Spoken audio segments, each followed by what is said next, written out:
I was 4 years at sea.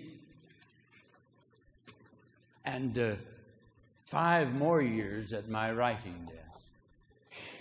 I produced 5 sea books, though none as yet about whaling.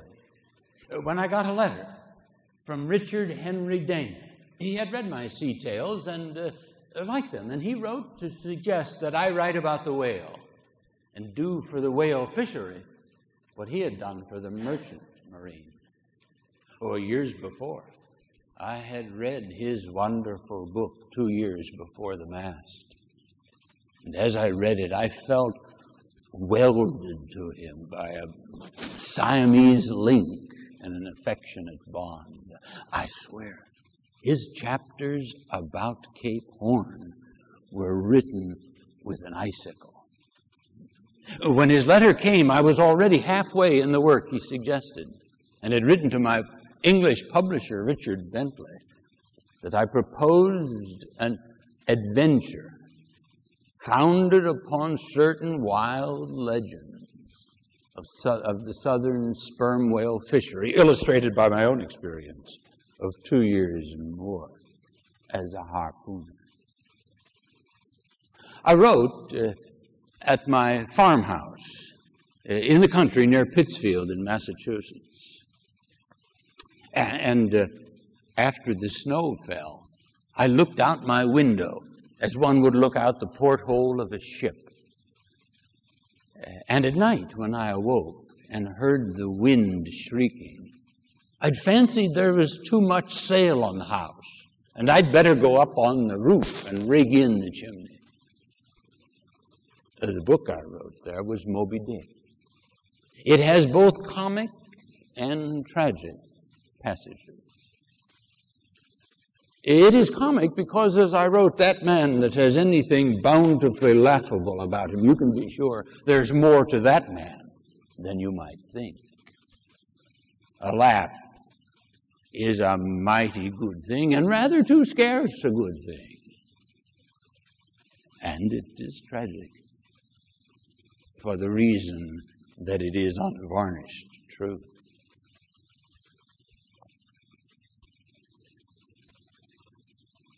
But let me tell you a bit of the comic and tragic parts of that book, but let me do so in the voice of my young narrator, one Ishmael.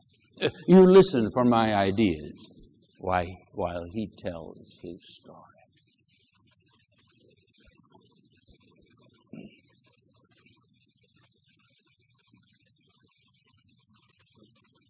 Call me Ishmael. Whenever it is a damp, drizzly November in my soul, whenever I find myself involuntarily pausing before coffin warehouses and bringing up the rear of every funeral I meet, I know it's high time to get to sea and let the ocean work its magic in my soul. And so it was. One dreary Saturday night in December, I found myself in New Bedford, standing under the sign of the Spouter Inn, Peter Coffin, proprietor. Not a good omen for one about to go whaling. But I could tell I could afford this place. So I went in and inquired about accommodations. We're full, he said. But you ain't any objection to sharing a harpooner's blanket, have you? Suppose you're going whaling and you'll get used to that sort of thing. Well, one never likes to sleep two to a bed when he can have his own, but tonight I had no choice. But I wanted to see the harpooner first before I agreed to share his blanket. Where is he, landlord? He's out selling his heads. He's what? He's out selling heads. He's just in from the South Seas with a whole string of shrunken heads. They're great curios. He has one left, but I told him to sell it before the Sabbath in a Christian village. It wouldn't do. That did not endear me to the harpooner. And I decided to wait up and have a look at him. But he didn't come, and didn't come. And I figured he'd found another port for the night. And so I retired. I was just about to fall asleep when in came the harpooner, candle in hand. Such a face. It was covered all over with purple squares. I thought he'd been in a fight and there were sticking plasters. He didn't notice me, but went straight to the corner of the room, and from his sea bag he took what looked like a tomahawk and a wooden idol. He placed the idol in the empty fireplace, lighted a fire of wood chips before it, sang to it in guttural sounds, and his devotions completed, he returned to the idol, to the sea bag. And now he turned the tomahawk over and filled it with tobacco and blew great clouds of smoke about the room. And as he clamped the pipe in his mouth and prepared to leap into bed with it, smoking, I leaped out, "Help! Save Mr. Coffin!" "Who devil you?" he said. "You speaky, damn me killy." Just as he threatened to kill me again, and I screamed for the proprietor once more, Mr. Coffin arrived. "Why didn't you tell me the harpooner was a cannibal?" "I thought he knew it. I told you he was out selling heads. Who did you think he was?" Now, turning to the harpooner, Mr. Coffin said, "Queequeg, this man sleepy you. You a sabi?" "Me sabi plenty," he said. And poking the tomahawk in my face, he said, "You, getty in." Well, I thought better to sleep with this sober cannibal than a drunken Christian. So I turned in, and I never slept better in my life. In the morning, when I awoke, Queequeg's arm was thrown over me in an almost matrimonial embrace. And when I tried to move, he just hugged me tighter. So I waited till he arose. And when he did, he got out of bed and began his toilette. Now, I know it is a rudeness to watch a man at his toilette. But a man like Queequeg you don't see every day, and his ways are well worth watching. He is just civilized enough to be outlandish. He's neither caterpillar nor butterfly. His education is not complete. He is an undergraduate. When he got out of bed, he crawled under the bed and put on his boots and his hat, and so attired, began to wash and lather his face. And I wondered where he kept the razor. When lo and behold, he goes to the corner of the room, takes the head off of the harpoon stock, unsheathes it, strops it a time or two on his boots, and then proceeds to a vigorous scraping, or I should say harpooning, of his cheeks. And I saw how sharp they always kept the harpoon. His toilet completed, I dressed, and we went down for breakfast. Now Queequeg brought the harpoon, stock and all, to the breakfast table, and I wondered at this. But when they put the beefsteaks at the other end of the table, he served us first. Well, it was Sunday morning, so I went to the Seamen's Chapel. And there I heard a sermon by Father Mapple, the famous Father Mapple, who climbed into his pulpit up a rope ladder. The pulpit was shaped like the prow of a ship.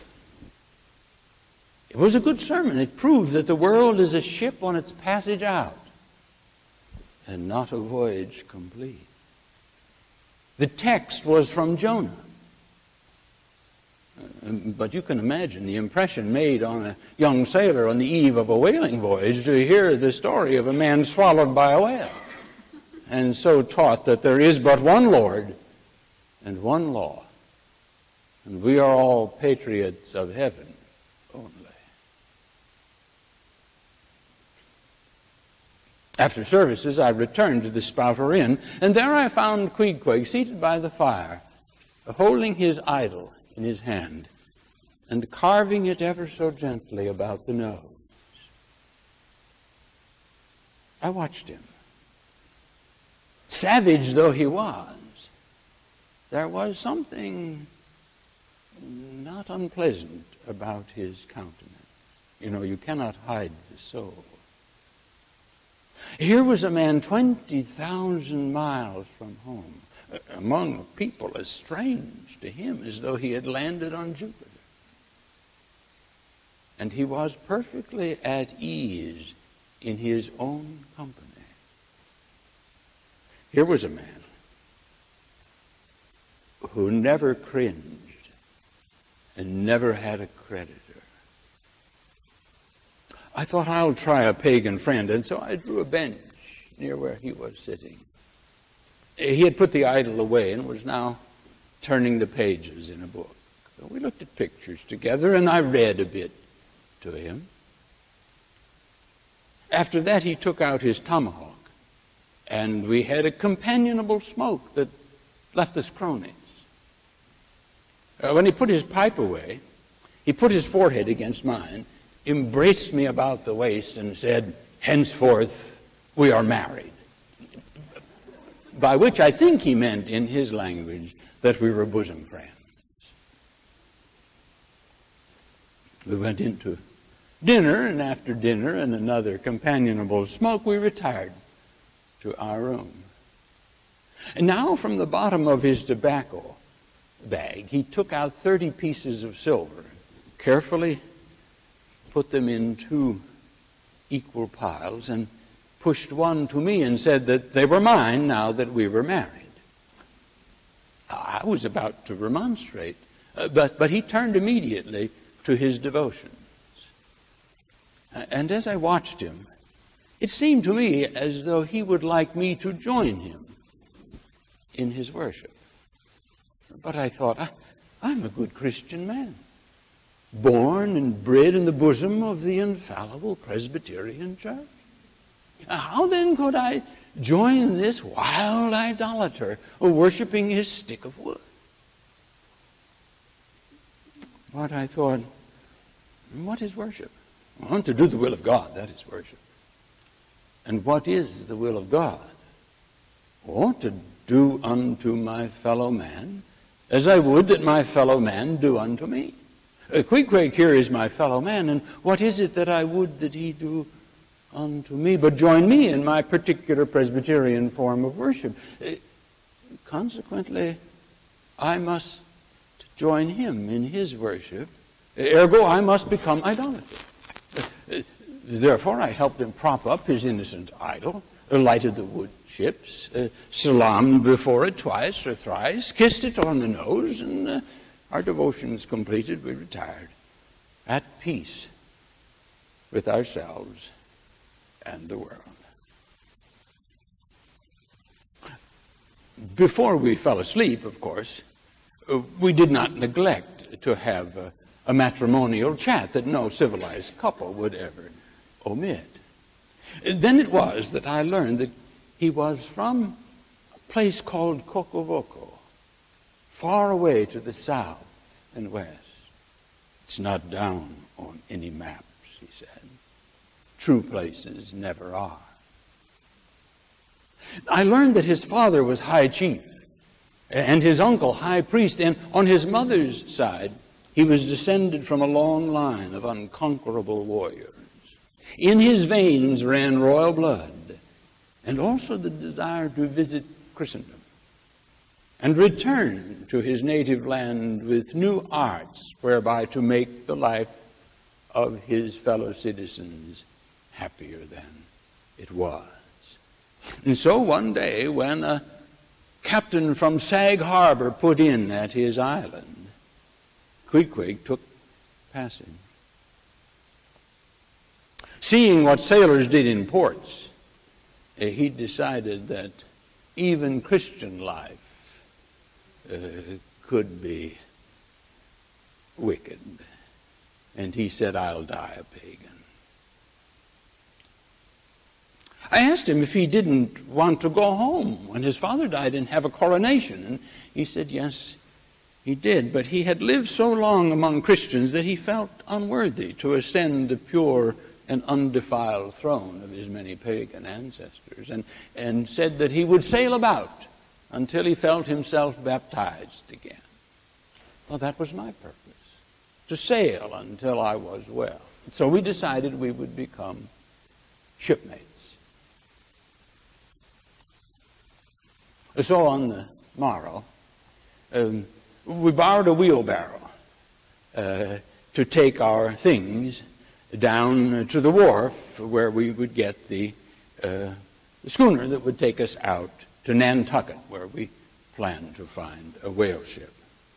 As we walked along behind the wheelbarrow, Queequeg told a funny story about the first time he'd ever seen such a thing.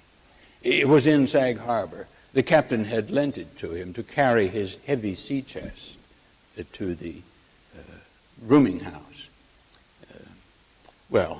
Not wishing to appear ignorant of the thing, though he was entirely so, Queequeg lashed the chest to the wheelbarrow and then lifted the wheelbarrow and the chest and so walked to the rooming house.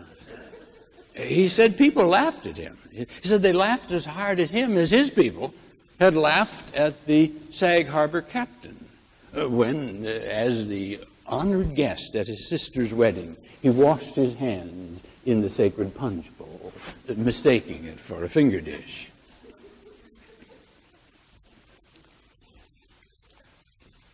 When we arrived at Nantucket, Queequeg announced that Yojo, that was the name of his idol, Yojo had decided that on the morrow I was to select the whale ship for us, while he spent the day in a Ramadan fast.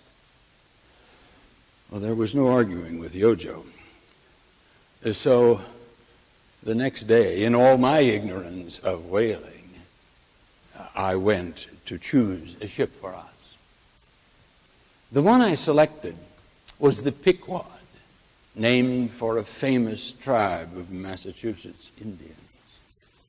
It was a rare old craft, a cannibal of a craft, covered all over with the inlaid teeth and bones of its mortal enemy, the sperm whale, and the tiller carved in one piece from the lower jaw of the whale. On board were two Quaker owners, militant Quakers, I thought, given their trade, Captain Peleg and Captain Bildad. I explained that I wanted to go whaling. Well, what takes thee a whaling? I want to know that before I think of shipping thee on this vessel, Captain Peleg said to me. I said, well, I want to see what whaling is, and I want to see the world. You want to see the world, do you? Well, just step across the deck and look out over the weather bow and then come back and tell me what you see. Peculiar request, I thought, but I did as I was bid. And the ship was pointed out toward the open ocean, and there was nothing to see. Endless sameness. Water. Well, what do you see? Not much, I said. Just water. Well, you need to go around Cape Horn to see more of it. Can't you see the world from where you stand? Well, I explained that I was determined to go whaling. When he saw my determination, he let me sign the articles. As soon as I signed, I said, I have a friend who wants to go whaling with me. Bring him around tomorrow, we'll see. So I was eager to return to the inn and tell Queequeg, but he was still in his Ramadan fast and not to be disturbed. It's just as well, I thought, all of us pagans and Presbyterians are badly cracked about the head and sadly need mending. The next morning when we did go to the ship, Captain Peleg saw us coming. He said, "I didn't know your friend was a pagan. Don't allow any pagans on board the ship unless they produce their papers." "What papers?" I asked. "Oh, papers that prove he's been converted." Bildad said, "Son of Satan, art thou now in communion with any Christian church?" "Oh," I said, "Queequeg here is a member of the First Congregational Church." "He is? I go past Deacon Deuteronomy Coleman's meeting every Sunday, and I never saw anyone like him go in." "Oh," I said, "he's a member and a deacon too." "Young man, thou art skylarking with me. What dost thou mean? Tell me, thou young Hittite." Seeing myself pressed, I said, "Well, Queequeg here is a member of that ancient Catholic church that you and I and Peleg and every mother's son and soul of us belong to, the first congregation of this whole worshiping world. We all belong to that." Well, Bildad came up and shook me by the hand and said, "Young man, you should ship for a missionary." I never heard a better sermon by Father Mapple himself. Turning to the harpooner, Bildad said, "Quahog, did you ever stand in a boat? Did you ever stick a fish?" With that, Queequeg, in his wild sort of way, leaped on the deck of the Pequod, ran across it, and dropped into one of the whaleboats that always hang by the side of a whale ship. He braced his thigh in the bow. He lifted the harpoon and said, "Captain, you see him small drop tar on water there? See him? Well, suppose him one whale eye." And with that, he hurled the razor-sharp iron right over Bildad's hat and knocked the tar spot out of sight. Then bringing in the line, he said, "Now, that whale dead." Peleg said, "Bildad, forget the papers. We want that man in our whaleboat." So Queequeg went to the cabin and made his mark on the articles, and we became shipmates. We returned to the inn to bring our things back to the boat, and as we came back to the ship, we were accosted by a stranger in a shabby jacket. "Mates, have you signed the articles on the Pequod?" "Yes," I said, "we've signed them." "Oh, was there anything in them articles about your souls?" "About what?" I said. "Never mind. The soul's kind of a fifth wheel to a wagon anyway." Pay no attention to him, Queequeg. He's a humble. "Did they tell you anything about Captain Ahab? How he lost his leg? And that in fulfillment of prophecy?" Pay no attention, Queequeg. But stranger, before you go, tell us, what is your name?" "Elijah," he said, and disappeared. On Christmas Day, we sailed for Cape Horn in the far Pacific. Such, ladies and gentlemen, was the comic story that Ishmael told. It's the first 22 chapters of Moby Dick. But though the beginning was comic, my purpose was serious, even tragic.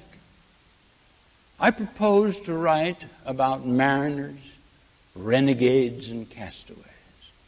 And to them I ascribe the highest dignity and tragic graces.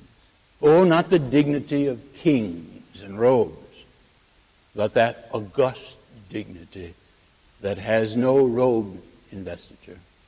Thou shalt see it shining in the arm that wields the pick and drives the spike. That democratic dignity that radiates without end from God himself, the center and circumference of all democracy.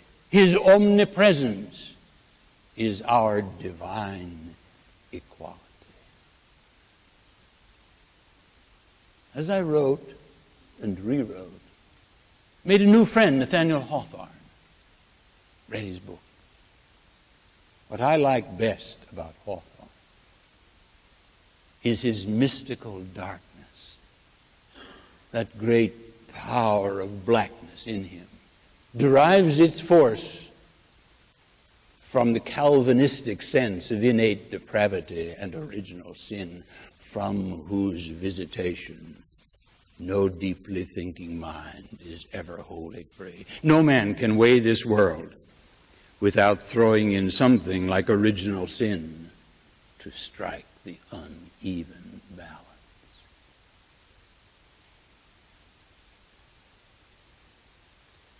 The story that I told in Moby Dick has, I think, mystical darkness, prophetic gloom, puritanic blackness. Listen for the tragic tale that Ishmael went on to tell.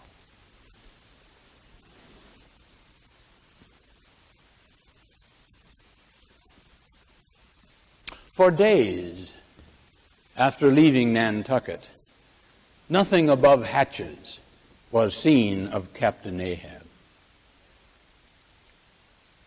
And then one day, at the call of the forenoon watch, as I mounted the deck, foreboding shivers ran over me. And there on his quarterdeck stood Captain Ahab. He seemed made of solid bronze. From under his white hair came a livid mark down his face, disappearing in his clothing. Whether birthmark or scar, he seemed branded by it. Some said it went from the crown of his head to the sole of his foot. So grim was the crucifixion on his face that at first I did not notice that he stood on one leg made from the polished bone of the sperm whale's jaw. Aye, he had been dismasted off the coast of Japan, one leg reaped off by the jaws of the great white whale, Moby Dick. After his men fished him from the sea, he lay in a hammock for long months of days and weeks. Then it was that his torn body and his gashed soul bled into one another till he raved, and they had to lash him fast. Then it was he made his resolve to wreak his vengeance on Moby Dick and hunt him to the death. Such was the whale to Ahab. To me, it was the whiteness of the whale that above all things appalled. Whiteness is not so much a color as the visible absence of all color. It is by its indefiniteness that it shadows forth the heartless voids and immensities of the universe and stabs us from behind with the thought of annihilation as we gaze into the Milky Way.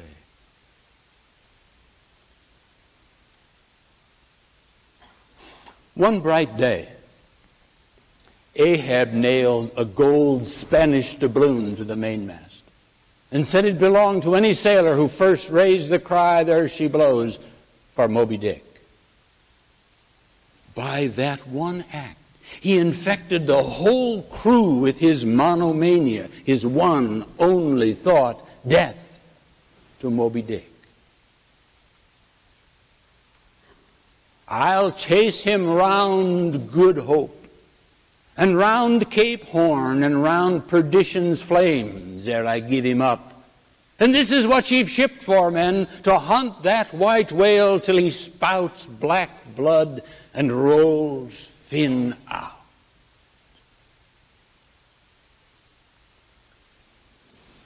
Only Mr. Starbuck, the first mate, objected. He said, "Captain Ahab, I'm game for Moby Dick if he comes in the way of business. But I've come here to hunt whales and not my commander's vengeance. Vengeance on a dumb brute that smote thee from blind instinct, Captain Ahab, seems blasphemous." Ahab answered Starbuck, "Mr. Starbuck, hark ye again to the lower level. All visible things are but pasteboard masks. Strike through the mask to the thing. He tasks me. He heaps me. I see in him outrageous strength with an inscrutable malice sinewing it. That inscrutable thing is chiefly what I hate. And be the white whale agent or be the white whale principal, I will wreak my vengeance on him. Talk not to me of vengeance, man. I'd strike the sun if it insulted me." So we sailed on in search of Moby Dick.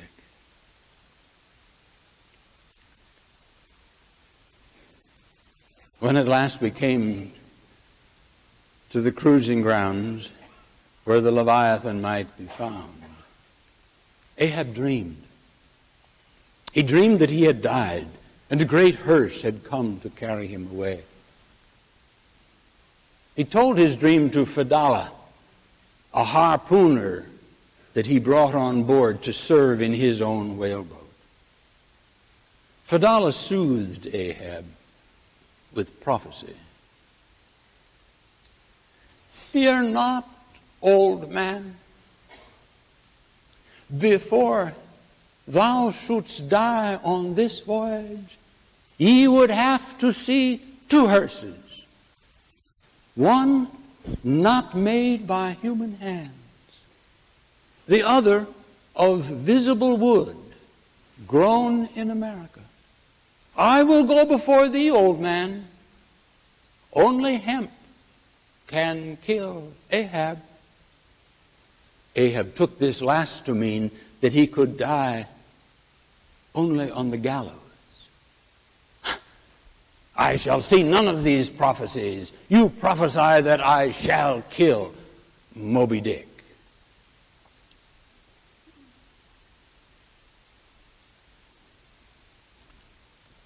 One day, when the blacksmith Perth was at work at his forge that was set up amidships, Ahab came on deck with a pouch containing some nails. He gave them to Perth and said, "Forge me a harpoon made of these. They be the nail stubs of the steel shoes of racing horses. It's the hardest stuff ye blacksmiths work." When Perth had finished fashioning the harpoon, and it was time to temper the steel, plunging it into a bucket of water, Ahab substituted for the water blood drawn from the veins of his three pagan harpooners. As he plunged the hot steel into the blood, he recited the ritual words, "Ego non baptizo te in nomine Patris, sed in nomine Diaboli."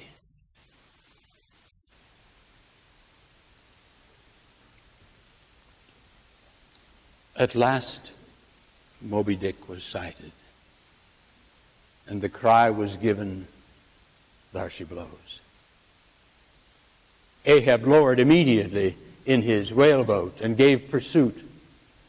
Perth's harpoon found its mark, but Moby Dick dove beneath Ahab's boat, only to rise and shear the boat in twain in its jaws.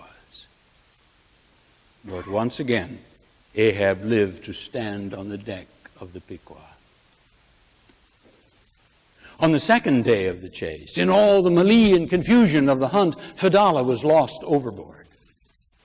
And Ahab recalled the prophecy that Fedallah would perish first.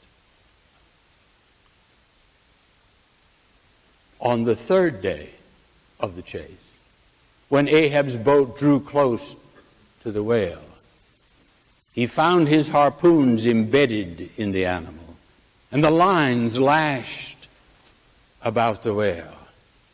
Pinioned to the whale by the lines was the half-torn body of Fedallah. Fedallah, Ahab said, the whale is the hearse, not made with human hands. But I hold thee to thy promise. Where is the second hearse? Just moments later, Moby Dick ceased to flee from his tormentors. He turned and with eternal malice swam straight for the Pequod and stove in its starboard bow till men and timbers reel. From his boat nearby, Ahab said, the ship is the second hearse. Its wood is American. With that, he darted a final harpoon at Moby Dick. The harpoon found its mark, and the line fled from the tub in the middle of the ship. It fled through the groove with igniting velocity, but it ran foul. Ahab stooped to clear it. He did clear it, but the line made a loop, caught him about the neck, and he was shot out of his boat ere his crew knew he was gone. At that moment, concentric circles in the sea seized the Pequod, and round in one giant vortex, all collapsed and went down. And the great shroud of the sea rolled on as it rolled 5,000 years ago. And only I am escaped alone to tell thee. Such, ladies and gentlemen, was the tragic story that Ishmael told.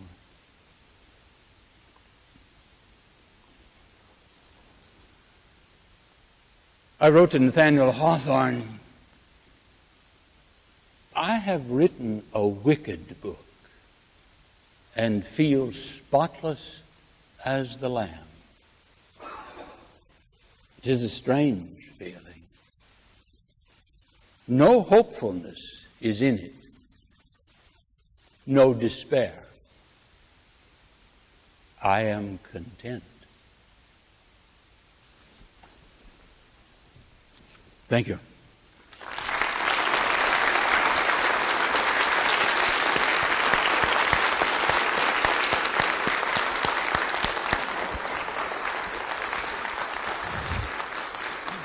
Are there questions now? Yes. Good. What a great, great production. How dramatic. Thank you once again, please.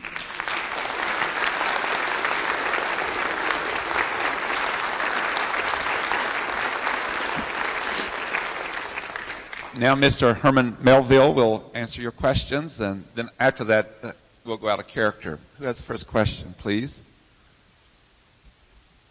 Don't be shy, mates. Yes. Of your 5 books, Mr. Melville, can you enumerate those for me? Those 5? Yes. Yes. The first was Typee, Omu, Mardi, Redburn, White Jacket. Those last 2, Redburn and White Jacket, I wrote in one summer. They were just 2 jobs done for cigar money. Moby Dick is metaphorical novel. Why have you picked the sea? Is it the mystical qualities of the sea in relation to man, or could it have been perhaps set on the Great Plains, for that matter? Could it have been set on the Great Plains? Well, as you know, I use the plains, the prairies of Illinois as a similar sort of place, but just in passing as a metaphor in 2 or 3 maybe chapters. But I was a sailor. I had walked out to the prairies, out to Galena, Illinois, and back with Fry, my friend, looking for a job, didn't find one, so I went to sea and became a sailor. When I applied for work as a common seaman on a whaler, I said I had experience as a merchant seaman. They said, "Don't talk to me of merchant seamen. They are not real sailors." And so I didn't. But when I joined the Navy, I said I had experience as a merchantman and as a whaler. And he said, "Don't talk about those ways of being on the water. Only men of war's men are true sailors." Okay, next question.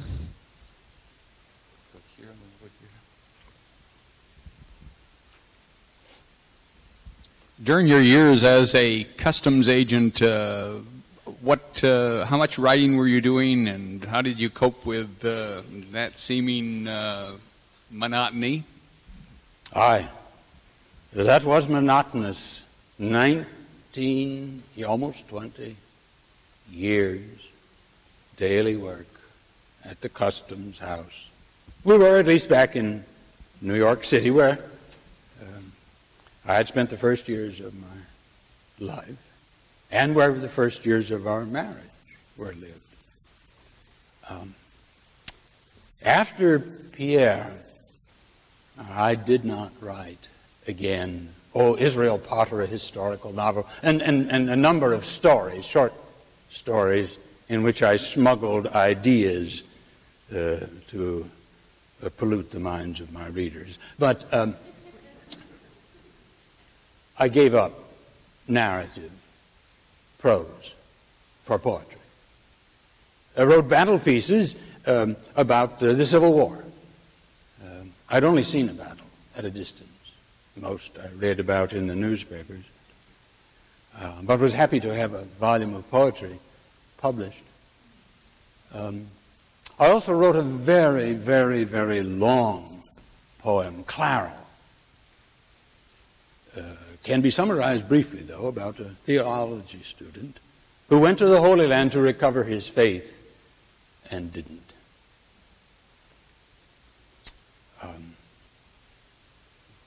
And then wrote some other few pieces, John Marr and other sailors.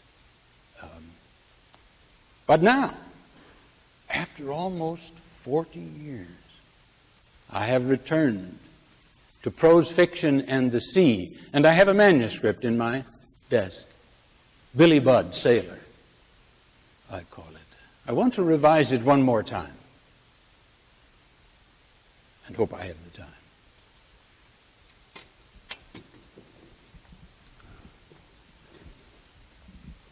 In the beginning part of Moby Dick, you take some shots at Christianity, and you allude to Father Marple's sermon. And in the last half of the book, you have Ahab on sort of a predestined course to encounter the whale, pitting himself against whatever the enormity of the whale is. Looking at the entire book, Moby Dick, what are your views of Christianity as it serves human nature? What comment are you making, perhaps, concerning its reliability as a faith? Well, I attend church with my wife regularly in New York City these days. And it seems to me, as I said about Nathaniel Hawthorne, no man can weigh this world without something like the idea of original sin. It seems to me those ideas are good. I would say about Christianity, though I think I would say it about all religions that I know of. On the question of evil, lo, ye believers in God's all good, and man all ill. See the omniscient God oblivious of human suffering. And man, though idiotic and not knowing what he does, like poor little Pip, yet full of sweet things, of love and mercy. But as a sailor, of course, I served in international crews and met every kind of faith on this earth. In the South Seas, I also met missionaries. I saw one missionary's wife taking a ride in her little cart on the Sabbath by the sea, drawn by two members of her congregation. They had been civilized into trace horses to serve for the woman's Sunday outing. Here was a people who had become strangers in their own land, and for that they were given only a book. My publishers almost didn't publish some of the things that I had to say, I fear, and you're right.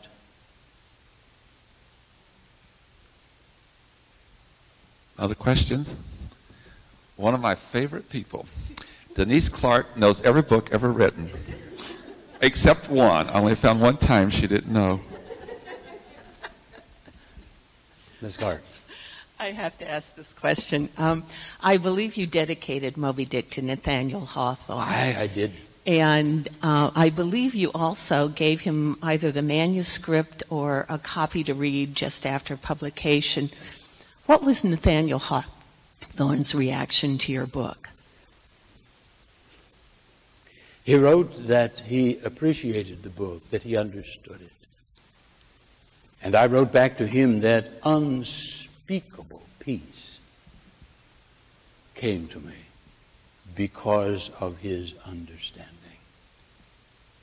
I valued his friendship and his criticism. And when he wrote that he understood it, it was simply wonderful. I've seen him since that. We visited last when he was in England, where he served as American consul. We sat among the dunes by the sea and smoked cigars and talked of all things in time and in eternity as we had before. I used to love to have him visit. We would sit in the barn on the hay bales and drink brandy and smoke cigars and discuss the universe. We had a wonderful dinner to celebrate the publication of Moby Dick. I think he was surprised to find it dedicated to him. He sent me a copy of The House of Seven Gables, and I wrote back my appreciation of the book. Said it had cost me a day in each gable, but the week was well spent. You know, the world is mistaken about this Nathaniel Hawthorne. They think he is a harmless man who writes harmless books with nothing profound in them. It's because they haven't read young Goodman Brown carefully.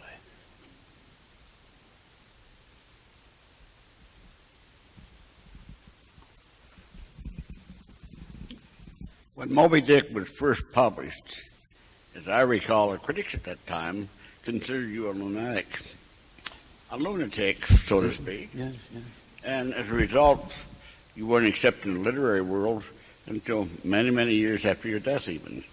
How were you affected personally by the critics of Moby Dick at the time? How was I affected personally? Well, you can find it out by reading Pierre.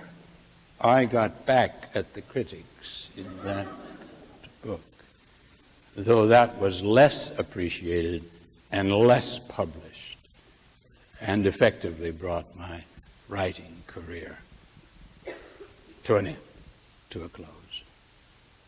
was a good thing that Elizabeth's father had left us some money. Time for about one more question. Is anyone that's not asked one yet want to ask one? Anyone? Okay, right here.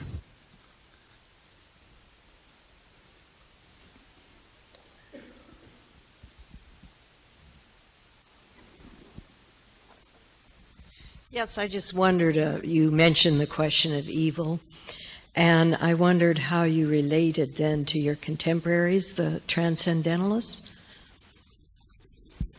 The Transcendentalists.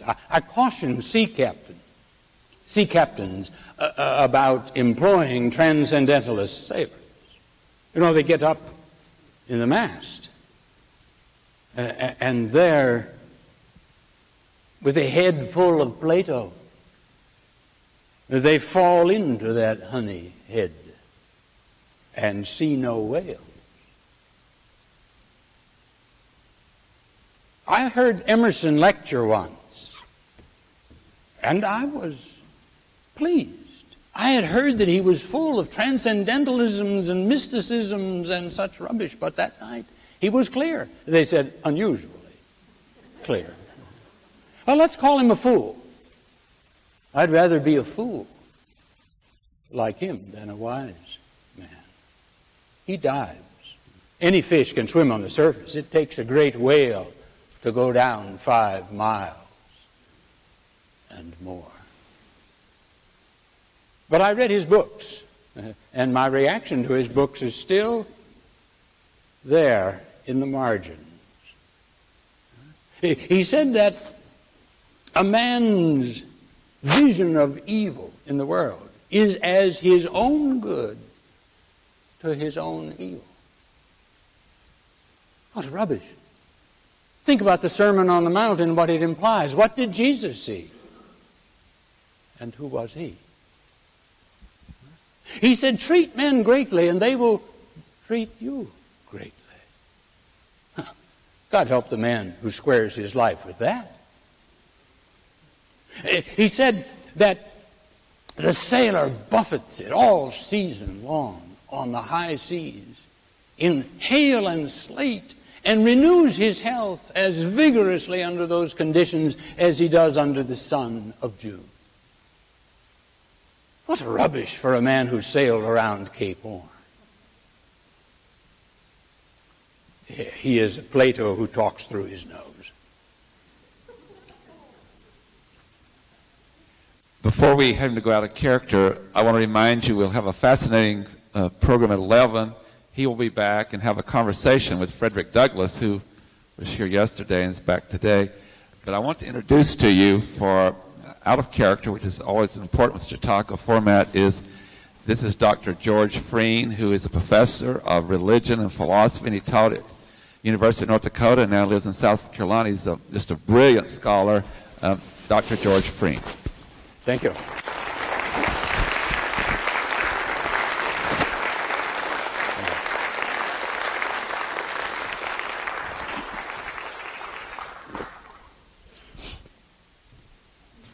Questions about Herman Melville. He didn't always tell the truth in character, so you now get a chance to find out. One thing that he said about Emerson was that had he been around in the days when the world was made, he would have had some good suggestions. If there ever was a man who in the days of creation would have had made suggestions, it was Melville. Anyway, here's a question. What was the main point of Moby Dick? Like, I read it and I got a lot of the things he was trying to point out about Christianity and about paganism and about religion and the symbolism, but I didn't get the whole picture. That's good. That's good. And honest. So you can read it again.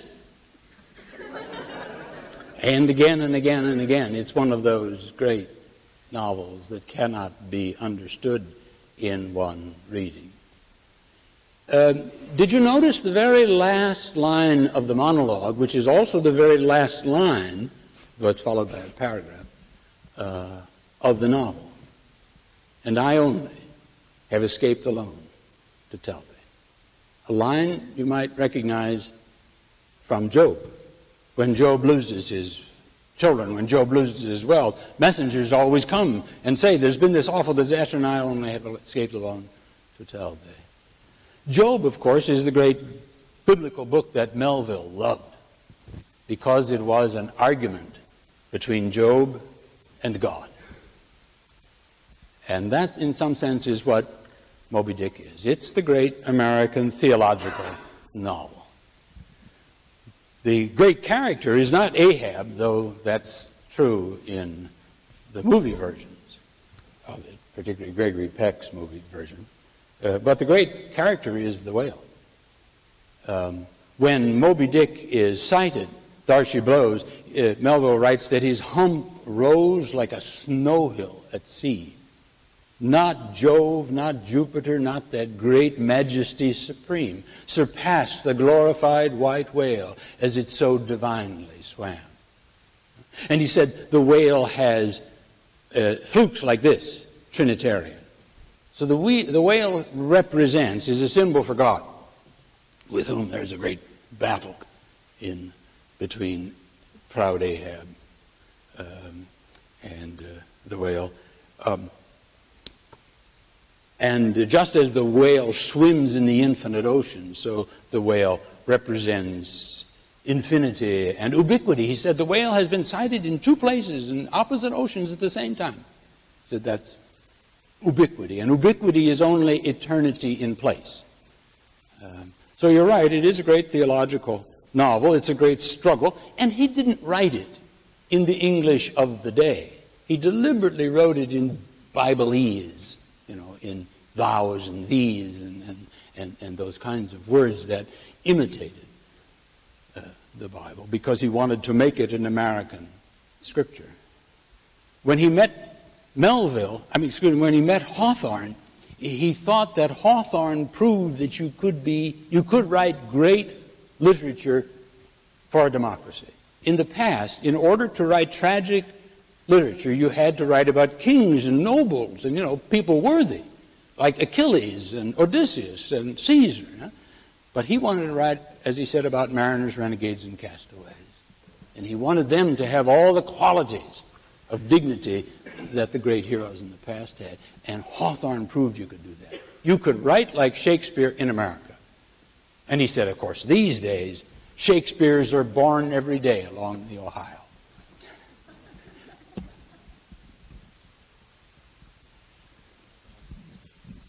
The comparison between the first mate in Billy Budd and Ahab, good and evil, are they the same, of the same coin? Is Cligert and Ahab? Well, Melville, of course, the great reader of the Bible, we can't imagine how well 19th century people like Twain and Melville knew the Bible. I mean, the people that spout the Bible these days can't hold a candle to those people. And Melville chose Ishmael because Ishmael is the stranger, the outcast in the Bible. And he chose Ahab because Ahab is the most wicked king in the Bible, and Ahab was the king of the Pequod. I don't think that Cligert and Ahab were the same. Cligert in Billy Budd has a shriveled soul. I don't see that in Ahab. Ahab is monomaniacal. And to some extent, we're all Ahabs. But I hope we're not all Cligerts. Cligert was vicious. Ahab was not. Cligert, as I said, had a kind of shriveled up soul. Ahab had a soul big enough that he could at least play Job and carry on some kind of dispute with the deity and make a book out of it, at least. I find Vere a more interesting character in Billy Budd than Cligert. Cligert was unconflicted. Vere was a conflicted man, as we all are. with that, we're going to have to let Dr. Fring get some rest. He'll be back at 11 o'clock, and he needs to rest some. And so hope you'll be back at 11. Thank you so much. Thank you.